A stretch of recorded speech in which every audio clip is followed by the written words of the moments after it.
Hi everyone, this is Rajesh Yadav. I welcome you all to English by Rajesh Yadav YouTube channel. सभी का अभिनंदन है, सभी को सलाम दुआ बड़कम प्रणाम सत श्री अकाल घनी खमा hi hello and welcome to English by Rajesh Yadav YouTube channel. मैं उम्मीद कर रहा हूं कि आप सभी लोगों का प्रिपरेशन बिल्कुल शानदार चल रहा होगा और आप लोग अपना और अपनों का ध्यान रखते हुए प्रो एग्जाम स्टडी कर रहे होंगे। आज मैं आप लोगों के सामने इंग्लिश लिटरेचर में रोमांटिक पीरियड के बारे में बातें करूंगा। कई जगहों पर जब हम लोग बात करते हैं क्रोनोलॉजी ऑफ इंग्लिश लिटरेचर तो वहां पर रोमांटिक पीरियड को 1790 से 1830 तक लिखा हुआ। तो इसको लेकर के आप कंफ्यूज नहीं होंगे कि आखिर ऐसा क्यों है। कई जगहों पर जो हिस्टोरियंस हैं, जो डेटा है, वह बहुत जगहों पर कंफ्यूजिंग डेटा प्रेजेंट किया गया है। तो मैं आपको बताना चाहूंगा कि ऐसे 1790 से लेकर के और 1830 तक भी कई जगहों पर आपको देखने को मिलता है। बेसिकली यदि मैं बातें कर लूं आपको रोमांटिक पीरियड के बारे में तो यही आपका डेटा जो है यही करेक्ट है। बाकी इसमें आपके सामने कई जगहों पे ना देखने को मिलता है, लेकिन ये डाउटफुल डेटा है। यदि एग्जाम में आए तो आप लोग रोमांटिक पीरियड जो है आप लिखेंगे 1798 से 1832 तक। ठीक है, चलिए तो मैं आप लोगों के लिए एक एक डायमेंशंस प्रेजेंट करने के लिए तैयार हो गया हूं। आप लोग भी तैयार हो जाइए और जहां कहीं पर भी यदि चीजें आपको समझ में ना आए तो प्लीज आप लोग अपने प्रश्न को रेज करते रहेंगे so that I could simplify each and every dimension before all of you. आज मैं आप लोगों के सामने बीपीएससी टीआरई के लिए बात करूंगा। बीपीएसई टीआरई 3.0 के लिए, जिसमें इंग्लिश लिटरेचर से रिलेटेड आपके जो प्रश्न आ रहे हैं, जो टीआरई 2 में जो प्रश्न पूछे गए थे वह टीजीटी में 20 क्वेश्चंस, जबकि पीजीटी में 45 क्वेश्चंस पूछे गए थे। ये अनएक्सपेक्टेड था। ये आपका टीआरई 2.1 में ये आपके क्वेश्चंस लिटरेचर से पूछे गए थे। जबकि यदि मैं बातें कर लूं बीपीएससी टीआरई 1 के बारे में तो टीआरई 1 में आपको बताना चाहूंगा कि एक भी क्वेश्चन लिटरेचर से नहीं पूछा गया था। थर्ड में चांसेस हैं, मैं ये तो गारंटी नहीं दे सकता क्योंकि बीपीएससी है, बीपीएससी कुछ भी कर सकता है ना, anything is possible for BPSC. तो आप लोग इस बात का ध्यान रखेंगे और टेंशन नहीं लेंगे और इसको मैं आपके सामने अलग अलग डायमेंशंस पर बातें करूंगा, प्रेजेंट करूंगा। मैं पिछली कक्षा में आपके सामने प्रीवियस ईयर क्वेश्चंस के बारे में बात किया था। प्रीवियस ईयर क्वेश्चंस में आप लोगों को बताया था प्रीवियस ईयर क्वेश्चंस और कुछ आपके सामने प्रीवियस ईयर क्वेश्चंस बताया था। प्रीवियस ईयर क्वेश्चंस के बारे में हम लोग बात कर रहे हैं। प्रीवियस ईयर क्वेश्चंस हम लोग डील किए थे। वहीं पर मैं आप लोगों के सामने कुछ वीडियो प्रेजेंट किया था इंग्लिश लिटरेचर से रिलेटेड, जहां पर क्रोनोलॉजी ऑफ इंग्लिश लिटरेचर। तो ये आपको मैं बता देना चाहूंगा कि क्रोनोलॉजी बहुत ज्यादा इंपॉर्टेंट है। कम से कम आप if you want to understand the history of literature at least you must have some clarity about the chronology of English literature. तो इसको ध्यान रखेंगे और आज मैं आप लोगों के सामने रोमांटिक पीरियड से रिलेटेड क्वेश्चंस के बारे में बातें करूंगा और यहां पर बहुत सारे क्वेश्चंस आज हम लोग डील करने वाले हैं। तो आप लोग तैयार हो जाइए एक एक चीज को समझने के लिए। Topic to be covered previous year questions हैं जो आपके एग्जाम के लिए बहुत ज्यादा इंपॉर्टेंट है and all those questions are only from romantic period that spans from 1798 to 1832। तो ये आप लोग देखेंगे और ये बहुत सारे आपके सामने ना वर्क्स हैं, बहुत सारे आपके पिक्चर्स हैं जो रोमांटिक पीरियड से बिलोंग करते हैं। मैं आपके सामने 2-3 डायमेंशन क्लियर कर देना चाहूंगा। जब हम लोग बात करते हैं किसके बारे में भाई, रोमांटिक पीरियड के बारे में, तो बहुत सारे बच्चे कंफ्यूज रहते हैं कि आखिर रोमांटिक पीरियड है क्या, what is the romanticism by the way. तो यहां पर यह जानना बहुत जरूरी है कि रोमांटिसिज्म होता क्या है। Romanticism also known as the romantic movement या रोमांटिक ईरा भी बोल देते हैं इसको। Are you getting? Romanticism also known as the romantic movement या रोमांटिक ईरा भी बोल देते हैं। यह जो आपका रोमांटिसिज्म है is an artistic and intellectual movement that originated in Europe towards the end of the 18th century जब 18वीं शताब्दी के लगभग खत्म होने पर इस मूवमेंट को जारी किया गया था और यह मूवमेंट जो है वो आर्टिस्टिक और इंटेलेक्चुअल मूवमेंट का नाम दिया गया ऑफ द वेस्टर्न वर्ल्ड के लिए। ध्यान रखें यहां पर, आपको यहां पर और क्लैरिटी होना चाहिए कि for most of the western world it was at its peak from approximately 1800 to 1850। यह भी आपको ध्यान रखना है, मतलब एक अपने पीक पर था। और ध्यान रखें romanticism was characterised by its emphasis on emotions and individualism that was ultimately related to romance, love, affection से सारी चीजें आपके सामने देखने को मिलेंगी। But the condition is when we talk about emotions and individualism as well as glorification of the past and nature, that preferring the medieval to the classical, ध्यान रखेंगे वह आप हमेशा वहां पर मिडिवल को एक तरीके से यहां पर ना रेफरेंस दिया गया। Romanticism was partly a reaction to the industrial revolution and the prevailing ideology of the age of enlightenment। यदि हम लोग एज ऑफ इनलाइटनमेंट के बारे में बातें करें, जिसको हम लोग ना न्यू क्लासिकल पीरियड भी बोलते हैं, इसी न्यू क्लासिकल पीरियड के बाद आपका रोमांटिक पीरियड आता है। तो specially the scientific rationalisation of nature, it was embodied most strongly in the visual arts as well as music and literature के बारे में बात भी किया जाता है। यहाँ पर एटलीस्ट मैं आपके सामने दो डायमेंशन प्रेजेंट करना चाहूंगा कि जब हम लोग रोमांटिसिज्म के बारे में बात करते हैं तो it also had a major impact on historiography, education, chess, social sciences and the natural sciences. इस पर भी इसका बहुत ज्यादा प्रभाव रहा है। It had a significant and complex effect on politics पर भी रहा है। रोमांटिक जो ऑथर्स हैं, जो प्ले राइट्स हैं, जो फिलोसोफर्स हैं, बेहतरीन तरीके से चीजों को प्रेजेंट किए हैं, अपने वर्क्स को बेहतरीन तरीके से लोगों के सामने, अपने थॉट्स को बेहतरीन तरीके से लोगों के सामने प्रेजेंट किया है। Romantic thinking influenced conservatism, liberalism, radicalism and nationalism. तो ध्यान रखें, रोमांटिक पीरियड जो है इसको हम लोग रोमांटिक मूवमेंट भी कहते हैं, रोमांटिक ईरा भी कह देते हैं। That is the part and parcel of romanticism. तो यहां पर रोमांटिक पीरियड को हम लोग क्या बोलते हैं? रोमांटिक ईरा बोल देते हैं, रोमांटिक मूवमेंट भी बोल देते हैं। तो आप लोग इसको ध्यान रखेंगे, रोमांटिक मूवमेंट भी बोल देते हैं, रोमांटिक मूवमेंट, इसको हम लोग रोमांटिक ईरा भी कह देते हैं, रोमांटिक ईरा भी कह देते हैं। तो ये अलग अलग डायमेंशंस पर आपके सामने चीजों को रखा गया है, जो मैं आपके सामने प्रेजेंट करूंगा। तो थोड़ा सा मैं रोमांटिसिज्म के बारे में आपको मैंने बताया ही, यहां पर मैं लिखा हुआ भी दिखा देता हूं कि romanticism also known as romantic movement या रोमांटिक ईरा, ये आर्टिस्टिक और इंटेलेक्चुअल मूवमेंट कहलाता है। ये आपको देखने को मिला था खास करके 18वीं शताब्दी के अंत में। और ध्यान रखेंगे कि most of the western world जो थे, it was at its peak from approximately 1800 to 1850 के बारे में बात करते हैं। इसमें आपको एक चीज देखने को मिलेगा कि romanticism was partly a reaction to the industrial revolution. ये खास करके ये ना एक तरीके से एक रिएक्शन रहा था, आंशिक रूप से रिएक्शन रहा था इंडस्ट्रियल रिवोल्यूशन को and the prevailing ideology of age of enlightenment. क्योंकि उस समय जब रोमांटिसिज्म का प्रवेश हो रहा था तो उससे पहले आपका इनलाइटनमेंट था, जिसको न्यू क्लासिकल पीरियड का नाम दिया गया है। तो ये जब हम लोग क्रोनोलॉजी पढ़ते हैं तो वहां पर इसके बारे में बात करते हैं। और खास करके यदि मैं बातें करूं इसके बारे में, तो it was embodied most strongly in the visual arts, music and literature. यहाँ पर आपको इसका इन्फ्लुएंस देखने को मिलता है। And it also had a major impact on historiography, education, chess, social sciences and natural sciences के बारे में बात करते हैं। मैं अपने आप को थोड़ा सा हाइड कर लेता हूं ताकि आप लोगों को ये न लगे कि गुरुजी ही दिख रहे हैं, ये तो पिक्चर दिख ही नहीं रहा है कि गुरुजी कह क्या रहे हैं।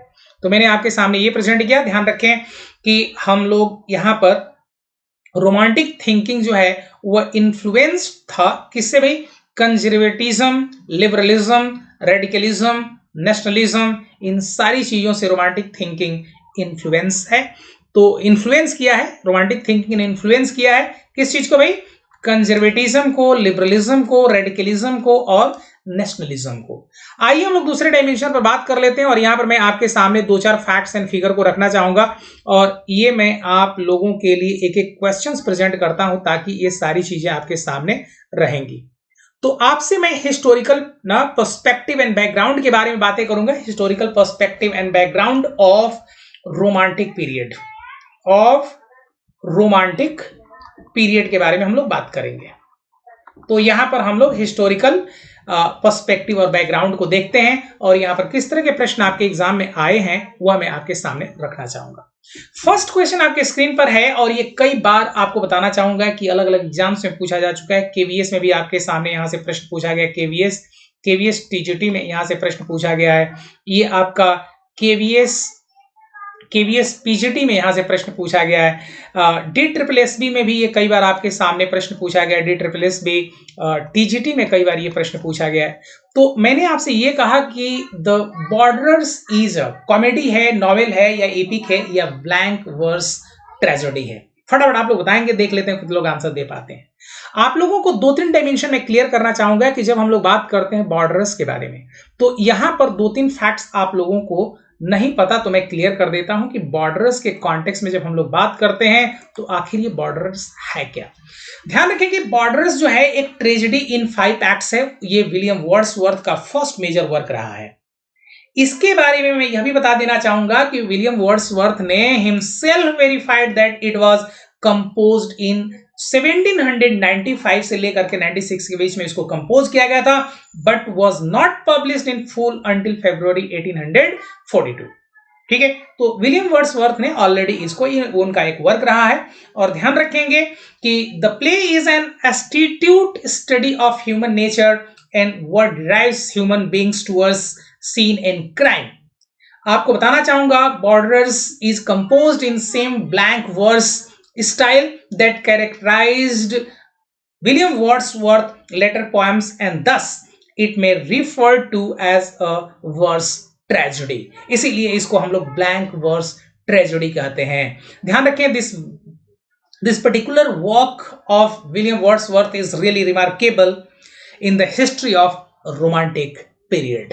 तो ये आप लोगों को मैंने आपसे बताने का प्रयास किया कि जब हम लोग बात करते हैं बॉर्डर्स के बारे में तो ये आपका एक ब्लैंक वर्स ट्रेजेडी है और यह आपका किसका है भाई, विलियम वर्ड्सवर्थ का है, विलियम वर्ड्सवर्थ का। गेटिंग? चलिए तो आइए हम थोड़ा सा इसके बारे में एक्सप्लेनेशन आपके सामने प्रोवाइड कराना चाहेंगे और ये आपके सामने एक्सप्लेनेशन। इससे पहले थोड़ा सा मैं अपने आप को हाइड कर लेता हूं ताकि आप लोगों को ये चीजें दिख जाएंगी और जो मैंने आपके सामने यहां पर प्रेजेंट किया है। ठीक है, चलिए तो ये आपके सामने दूसरा फैक्ट्स मैं प्रेजेंट करता हूं और ये आप लोग यहां पर देखेंगे। क्लियर? किसी को कोई डाउट होगा तो प्लीज आप लोग पूछते रहेंगे so that I could simplify each and every dimension before all of you. The border is a tragedy in 5 acts was William Wordsworth's first major work. William Wordsworth himself verified that it was composed in 1795 to 96 के बीच में इसको क्या किया गया था भाई, compose किया गया था, जो एक तरीके से इंपॉर्टेंट रोल प्ले करता है। और इसमें आपको यह भी पता होना चाहिए कि जब हम लोग विलियम वर्ड्सवर्थ के बारे में बात करते हैं तो 2-3 फैक्ट्स आपको बताना चाहूंगा कि the play is an astute study of human nature. ये ह्यूमन नेचर के बारे में बात करता है, ह्यूमन नेचर के बारे में ना बात करता है और what drives human beings towards sin and crime इसके बारे में। It is in the preface to this play William Wordsworth writes that he composed this play based on material that he gathered during that long residence in France। जब वो ना बहुत समय France में रहे थे उसी समय इन्होंने बहुत सारे अनुभव के आधार पर इसको ना प्रेजेंट किया था, लोगों के सामने लिखा था। While the revolution was rapidly advancing to its extreme of wickedness के बारे में बात करते हैं जहां दुष्टता का एक ना चरम सीमा है। ठीक है, चलिए the border is composed of same blank verse style. ये मैंने आपको अभी बताया था कि इसका आंसर क्या आएगा। बाकी आगे हम लोग और सारे क्वेश्चंस के बारे में बात कर लेते हैं। तो मैं थोड़ा सा अपने आप को आप लोगों के सामने प्रेजेंट कर देता हूं ताकि मैं भी दिखता रहूं और आप लोगों को कुछ चीजें यहां पर समझने में दिक्कत ना हो। नेक्स्ट कॉन्सेप्ट आपको मैं बताना चाहूंगा, पूछना चाहूंगा, जब हम लोग पीटरलू मैसेकर के बारे में बातें करते हैं, आप मुझे ये बताएंगे कि ये जो पीटरलू मैसेकर है कब ये घटित हुआ था। Be quick and be fast, फटाफट आप लोग बताएंगे, देख लेते हैं कितने लोग आंसर दे पाते हैं। Go ahead and try to answer the question. एक चीज बताना चाहूंगा, जब हम लोग पीटरलू मैसेकर के बारे में बातें करते हैं तो इंग्लिश हिस्ट्री में यदि मैं आपको बताना चाहूं कि जो इंग्लिश हिस्ट्री है उसमें पीटरलू मैसेकर जो है एक तरीके से the brutal dispersal by cavalry of radical meeting held on Saint Peter's Fields in Manchester on August 16 1819। एक तरीके से यह ब्रूटल डिस्पर्सल किया गया था cavalry of the radical meeting, जहां पर हेल्ड किया गया था पीटर्स सेंट पीटर्स फील्ड में। तो ये वाटरलू मैसेकर जो है मतलब एक तरीके से बहुत ज्यादा वहां पर हत्याएं हुई थी और वह आपका 1800 ना कब हुआ था भाई, 19 में हुआ था। तो यहां पर मैं आपको बता देता हूं कि this is the correct answer, बाकी सारे स्टेटमेंट आपके गलत हैं। ये आपका कहां पर हुआ था, सेंट पीटर्स फील्ड में हुआ था जो मैनचेस्टर में है। गड़ी में चलिए, तो यहां पर इसके बारे में थोड़ा सा आपके सामने एक्सप्लेनेशन में प्रेजेंट कर देता हूं।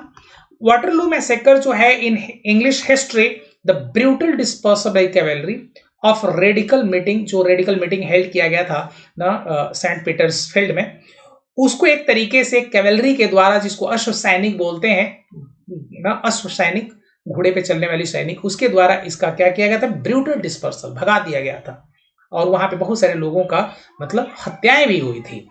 तो ये मैंने आपको बताया कि कब हुआ था, ये आपके एग्जाम में कई बार पूछा जा चुका है। दूसरा प्रश्न आपके स्क्रीन पर, Theodore Watts Dunton gives the title the renaissance of wonder to the, किसके लिए उन्होंने ना, जब हम लोग थियोडर यानी T.W. डेंटन के बारे में बात करते हैं तो किसको उन्होंने, किस चीज को टाइटल दिया था, the renaissance of wonder to the, Elizabethan age के बारे में, रिस्टोरेशन एज के बारे में, रोमांटिक एज के बारे में, या नन ऑफ द अबव।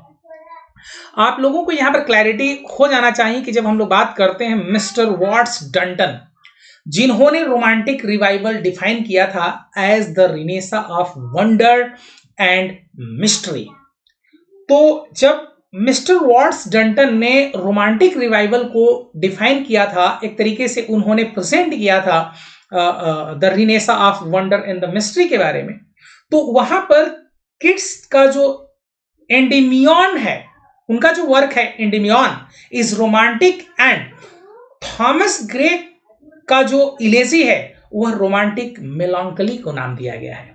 तो ये अलग अलग तरीके से नाम दिया गया था। तो हम लोग बात करते हैं रोमांटिक रिवाइवल जो है सी, यानी रोमांटिक एज को ही डंटन ने डिफाइन किया था, क्या भाई ना, renaissance of wonder, renaissance of wonder and mystery के बारे में बात करते हैं। तो यहां पर रोमांटिक एज जिसके बारे में हम लोग बात करते हैं, रोमांटिक एज, इसी को डंटन ने renaissance of wonder and mystery का नाम दिया था। किसका नाम दिया था भाई, मिस्ट्री का नाम दिया था। गेटिंग, चलिए आइए हम लोग यहाँ पर 2-3 डायमेंशन आपके सामने प्रेजेंट करता हूं। सी इज द करेक्ट आंसर, बाकी सारे स्टेटमेंट आपके इनकरेक्ट हैं। यहाँ पर चीजों को देखते रहेंगे और मेरे को लग रहा है कि थोड़ा सा मैं साइड हो जा रहा हूं ताकि आप लोगों को ये दिख जाए। Theodore Watts Dunton gives the title the renaissance of, renaissance नहीं पढ़ते, इसको रिनेसा पढ़ते हैं, renaissance of wonder to the romantic age. Getting me? चलिए, तो अगला प्रश्न आपके स्क्रीन पर, और यहां पर मैं आपके सामने कुछ फैक्ट्स एंड फिगर प्रेजेंट कर देता हूं। मुझे लग रहा है कि ये सारी चीजें आप लोगों के सामने दिख रही होगी और मैं अपने आप को हाइड कर लेता हूं थोड़ी देर के लिए for point of moment. Getting me? चलिए, यहां पर किसी को दिक्कत है तो प्लीज आप लोग बताएंगे। यदि मैं नेक्स्ट डायमेंशन के बारे में आपके सामने बातें करूं,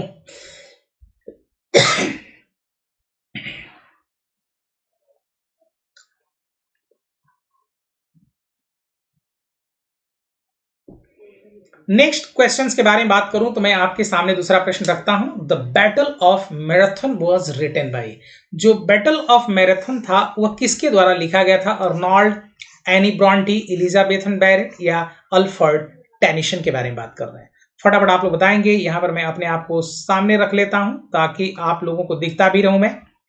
किसी के पास कोई भी क्वेरीज है तो प्लीज आप लोग बताएंगे। Be quick and be fast. यहां पर जो फैक्ट्स एंड फिगर आपके सामने रखा गया है उसको आप लोग देखते रहेंगे और प्रेजेंट भी करता रहा हूं मैं आप लोगों के सामने फैक्ट्स एंड फिगर, ताकि आप लोगों को ये चीजें दिखती रहेंगी। ठीक है, हाइड कर लेता हूं मैं अपने आप को रीडिंग में।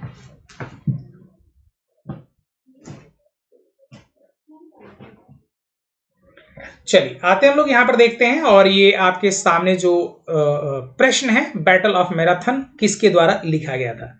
दो तीन फैक्ट्स आप समझ लीजिए कि जब हम लोग बैटल ऑफ मैराथन के बारे में बात करते हैं तो battle of Marathon is a rhymed dramatic narrative poem. ये जो द बैटल ऑफ मैराथन है यह एक राइम्ड ड्रामेटिक नैरेटिव पोएम है जो एलिजाबेथन बैरेट के द्वारा लिखा गया था, लेटर ब्राउनिंग के भी द्वारा, मतलब रिटेन इन 1820। ये 1820 में लिखा गया था, जब बैरेट केवल मात्र कितने वर्ष के थे भाई? 14 ईयर। बड़ी बात है कि 14 ईयर की उम्र में it retails powerfully the battle of marathon during which the Athenian state defeated the much larger invading force during the first Persian invasion of Greece। तो एलिजाबेथन बैरेट के द्वारा 1800 कितना में लिखा गया था?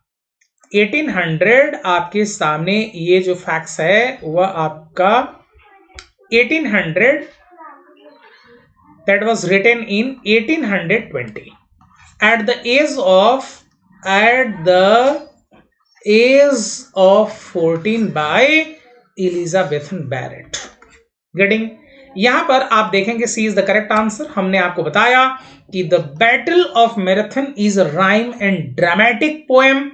ये आप यहां पर देखेंगे और इसको पढ़ लीजिए थोड़ी देर, उसके बाद मैं आपके सामने इसको प्रेजेंट करता हूं। मैंने बताया कि ये कई बार आपके सामने पूछा गया किस तरह का पोएम है, तो आप बताएंगे rhymed and dramatic narrative poem by Elizabethan Barrett, later Browning, written in 1820 when Barrett was aged 14. It retells powerfully the battle of Marathon during which the Athenian state defeated much larger invading force during the first Persian invasion of Greece। मतलब एक तरीके से ना Athenian जो state है उसने defeat कर दिया था बहुत बड़ी फोर्स को जो ना चढ़ाई कर रही थी during the first Persian invasion of Greece. यहां पर मैं आपके लिए दूसरा प्रश्न यानी नेक्स्ट क्वेश्चन आपके स्क्रीन पर रखता हूं और इसको आप लोग देखेंगे और फटाफट आप आंसर देंगे। Who gave the slogan back to nature? Back to nature, who gave this particular slogan? Be quick and be fast. Rousseau ने दिया था, कॉपर ने दिया था, विलियम वर्ड्सवर्थ ने दिया था, या पोप ने दिया था? जब कभी भी हम लोग बात करते हैं, एक मिनट के लिए होल्ड करेंगे please, wait for a moment. ये तो आप लोगों को आंसर ही देंगे, लेकिन कोई बात नहीं, टेंशन नहीं लेने का। और यहां पर मैं आपके सामने इसको प्रेजेंट कर देता हूं, तो टेंशन नहीं लेने का, ठीक है। आंसर तो आप लोगों ने देख ही लिया होगा। चलिए मैं आपके सामने ये प्रेजेंट करने का प्रयास कर रहा हूं कि जब हम लोग बात करते हैं कि किसने बैक टू नेचर का स्लोगन दिया था, मैं बता देता हूं कि इसको फ्रेंच फिलोसोफर रूसो ने इस स्लोगन को प्रेजेंट किया था। He was one of the pioneers. He was one of the pioneers who started the romantic movement in English literature with poet William Wordsworth। ये बहुत सारे एक तरीके से ना pioneers में से एक रहे हुए रूसो, जो फ्रेंच फिलोसोफर रहे हुए हैं, और उन्होंने इंग्लिश लिटरेचर में एक तरीके से रोमांटिक मूवमेंट को नया धार दिया था विलियम वर्ड्सवर्थ के साथ। तो इनका नाम जो है ना आप लोग याद रखेंगे। हम बात कर रहे हैं किसके बारे में? रूसो के बारे में। आइए मैं यहां पर अपने आप को भी प्रेजेंट कर ले रहा हूं ताकि ये आप लोगों को चीजें दिख जाएंगी, ठीक है। चलिए बहुत बढ़िया, ठीक है। A is the correct answer आपका ना, this one is the correct answer, बाकी सारे आपके स्टेटमेंट इनकरेक्ट है। Getting me? चलिए यहां पर आप लोग पढ़ लेंगे ना, back to nature and follow nature was the slogan made by French philosopher Rousseau. He was one of the pioneers who started the romantic movement in English literature. English literature में romantic movement को start करने वाले बहुत सारे pioneers थे, उसमें से ये आपके French philosopher Rousseau भी थे, और इन्होंने इंग्लिश लिटरेचर में रोमांटिक मूवमेंट को ना एक नया मोड़ दिया था विलियम वर्ड्सवर्थ के साथ। रेडी में? चलिए नेक्स्ट क्वेश्चन आपके स्क्रीन पर, और मैंने आपको बताया Cobbett's political register appeared in, Covid का जो ना पॉलिटिकल रजिस्टर्ड है वह कब अपीयर हुआ था। आपको बताना चाहूंगा कि जब हम लोग बात करते हैं कोविड के बारे में तो यहां पर आपको क्लैरिटी होना चाहिए। क्या होना चाहिए भाई? क्लैरिटी हो जाना चाहिए। किस कॉन्टेक्स्ट में? कि कोविड्स का वीकली जो पॉलिटिकल रजिस्टर था, इसको कॉमनली हम लोग जानते थे पॉलिटिकल रजिस्टर के नाम से। तो ये वीकली पॉलिटिकल रजिस्टर था जिसको हम लोग किस नाम से जानते हैं? पॉलिटिकल रजिस्टर के नाम से जानते हैं। Was weekly London based newspaper, are you getting? Founded by William Cobbett's in 1802 में, यानी 1802 में विलियम कोबेट के द्वारा इसको ना इसका नींव डाला गया था। London based newspaper. It ceased publication in 1836 और the year after Cobbett's death. Clear? Covid death के ना कुछ समय के बाद इसको क्या कर दिया गया था? पब्लिकेशन को सील कर दिया गया था। तो मैंने आपको बताया कि 1802 में ना विलियम कोविड्स के द्वारा पॉलिटिकल रजिस्टर्ड ना सामने आया था। इसका ना जो पुराना नाम था वह मैं आपको क्लियर कर देना चाहूंगा कि ये वीकली लंदन बेस्ड न्यूज़पेपर था। वीकली ना लंदन बेस्ड न्यूज़पेपर था जिसको ना 1802 में क्या किया गया था भाई? फाउंड किया गया था।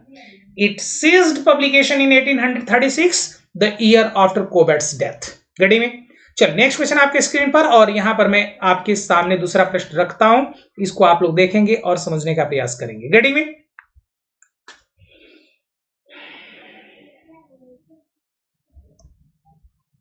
चलिए नेक्स्ट क्वेश्चन आपके स्क्रीन पर। The old French word romance from which the word romantic was derived means. आपको यह बताना है कि जो एक फ्रेंच वर्ड है रोमांस फ्रॉम विच, जिससे रोमांटिक वर्ड डिराइव किया गया, इसका क्या मतलब है। ध्यान रखेंगे कि जहां पर हम लोग बात करते हैं रोमांटिक जो वर्ड डिराइव किया गया है रोमांस से, फ्रेंच वर्ड है रोमांस, तो ये आपको बताना चाहूंगा कि a group of tribes from Latin. Actually ये जो वर्ड है आपका, इसका मतलब होता है a group of tribes from Latin. इसमें दो तीन कॉन्सेप्ट आपके सामने मैं क्लियर करना चाहता हूं कि the old French word romance originally meant the speech of the people. इसका मतलब है the speech of the people, और the vulgar tongue from a popular Latin word romanice means meaning written in the vernacular in contrast with the written form of literary Latin. It means then shifted from the language in which the work was written to the work itself. So nutshell में इतना बस समझ लीजिए कि वह speech of the people था। वहां के जो लैटिन से जो ना ये जो फ्रेंच वर्ड जो है रोमन्स है, उससे जो रोमांटिक पीरियड डिराइव किया गया, तो उसका मतलब रोमांटिक जो शब्द है वो डिराइव किया गया था। इसका मतलब होता है a group of tribes from Latin. चलिए तो यहां पर आप ध्यान रखेंगे, ये आपको बताना चाहूंगा B is the correct answer, और इसका मतलब होता है ना speech of people. Speech of the people के बारे में बातें करते हैं, खास करके जब हम लोग रोमांस के बारे में बातें करते हैं। ठीक है, तो एक ना वहां पे अ ग्रुप ऑफ ट्राइब्स थे फ्रॉम लैटिन, उनका एक तरीके से ये ना थॉट्स था जिसको मैंने आपके सामने प्रेजेंट किया है। Romantics view of religion is that. आपको ये बताना है कि रोमांटिक्स का जो व्यू ऑफ रिलीजन है वह है क्या है भाई? आप बताएंगे। Be quick and be fast. कुछ क्वेश्चन मैं आपके सामने बेहतरीन तरीके से प्रेजेंट करने का प्रयास कर रहा हूं, कहीं पर भी कोई दिक्कत हो तो आप लोग बताते रहेंगे, so that I could simplify each and everything. Getting? चलिए आपके सामने ये कहा गया है कि रोमांटिक्स जो है वह व्यू ऑफ रिलीजन है, और रोमांटिक्स का जो व्यू ऑफ रिलीजन है वह क्या है आपको बताना है। मैं आपको बताना चाहता हूं कि रोमांटिसिज्म, जिसको हम लोग रोमांटिक इरा या रोमांटिक मूवमेंट कहते हैं, did not have any directly theological impact on Christianity, but it did change the way people thought about their faith and religious experiences.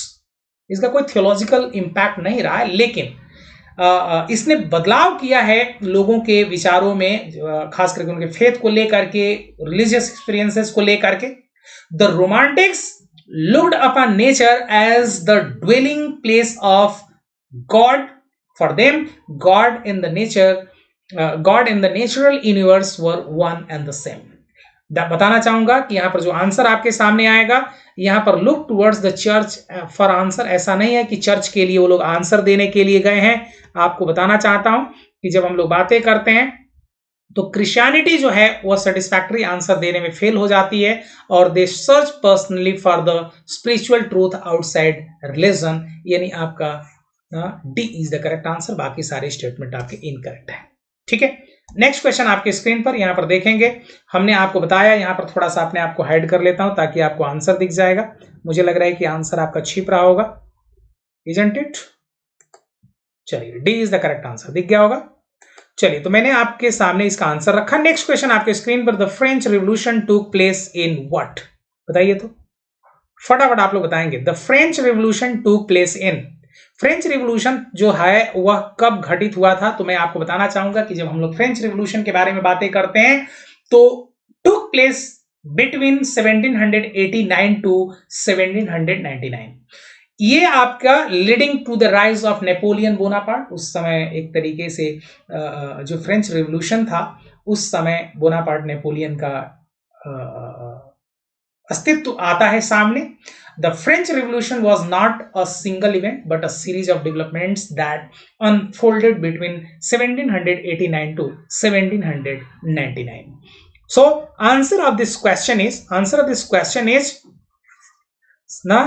took place in 1789. B is the correct answer. B is the correct answer. Getting me? और ये आपका जो है उसी समय Bonaparte Napoleon का ना अस्तित्व आता है। और खास करके ये फ्रेंच रिवॉल्यूशन जो है जिस समय बोनापार्ट का उद्गम होता है, खास करके मेन स्ट्रीम में जब बोनापार्ट आते हैं तो उस समय ये आपका जो ड्यूरेशन चलता है 1789 से लेकर के 1790 तक। और ये आपको बताना चाहूंगा सीरीज ऑफ डेवलपमेंट्स हैं, ऐसा कोई पर्टिकुलर डेट आपके सामने नहीं रखा गया।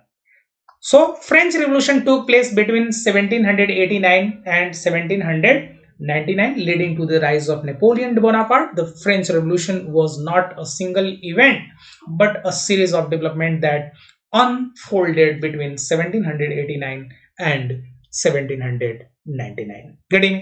चलिए, लास्ट क्वेश्चन आपके स्क्रीन पर मैं रखता हूं और आपसे ये जानने का प्रयास करूंगा कि ये जो फैक्ट्स एंड फिगर है ये क्या है, बताएंगे आप लोग। Nature for the